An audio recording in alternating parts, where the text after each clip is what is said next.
se retrouve aujourd'hui en cette période estivale de calme préparation avant la campagne de vendange 2024 pour parler avec vous d'une solution que nous avons développée au laboratoire depuis de nombreuses années.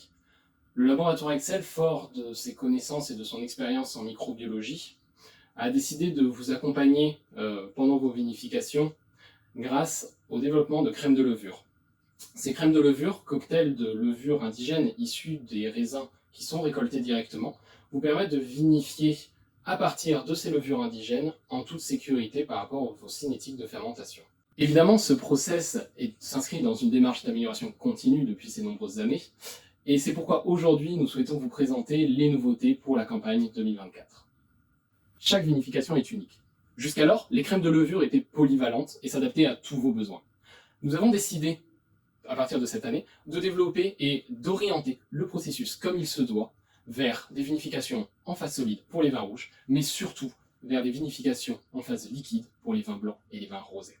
La phase liquide n'apporte plus de support comme le feraient les raisins et les pellicules dans une vinification en phase solide, mais également les baisses en turbidité réduisent les nutriments disponibles. Aussi, en phase liquide pour les rosés ou pour les blancs, nous pouvons parler d'un pH beaucoup plus bas, ou bien de température d'ensemencement et de vinification généralement beaucoup plus basse que pour les vins rouges. Tous ces besoins-là ont un impact important sur la physiologie des levures et donc sur leur comportement au moment de l'ensemencement et pendant la fermentation alcoolique. Afin d'orienter deux processus pour deux types de vinification différentes, nous avons différents leviers en termes de production pour pouvoir faire ces deux distinctions.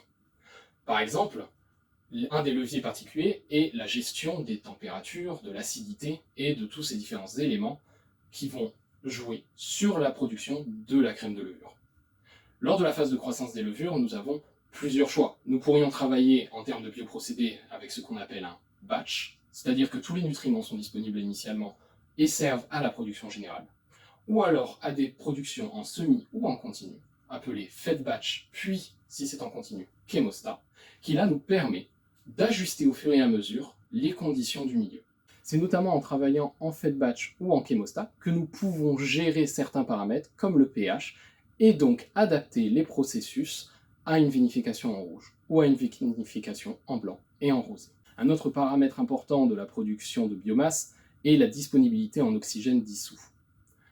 La disponibilité en oxygène a un impact sur la multiplication des levures, mais a aussi un impact sur leur capacité à avoir déjà rencontré une forte quantité en oxygène ou au contraire d'avoir été limité à un milieu réducteur. Là aussi, ça aura une importance sur des vinifications en rouge ou des vinifications en blanc et en rosé. La notion de transfert d'oxygène est l'élément clé pour la gestion de l'oxygène dissous dans le milieu de croissance des levures. En effet, un mauvais transfert d'oxygène va avoir pour impact de ne pas rendre disponible cet oxygène-là pour les levures. On parle donc ici de certains coefficients, notamment le KLA. Le KLA, c'est un coefficient qui représente la vitesse à laquelle une bulle de gaz va libérer justement son gaz dans un milieu liquide. Et l'objectif ici est donc d'améliorer le KLA lorsqu'on veut plus d'oxygène dissous, ou au contraire de le limiter si les besoins en sont moindres.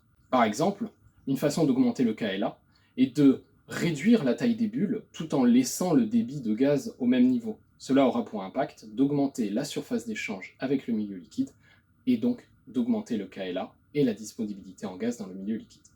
Ces différents éléments de gestion que sont la régulation au cours de la production ou bien aussi les jeux sur la capacité de transfert d'oxygène nous permettent donc de piloter la production et de préparer une crème de levure à ce qu'elle soit opérationnelle et le plus efficace possible dans une situation qui lui est dédiée.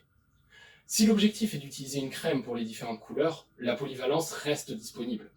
Toutefois, si la crème a vocation à être utilisée pour des vins rouges ou bien en opposition à des vins blancs ou des vins rosés en phase liquide, cette précision peut nous être donnée au moment de la production et la production sera donc dirigée d'une certaine façon pour préparer les levures à être dans les meilleures conditions pour pouvoir être utilisées dans la vinification qui leur est destinée.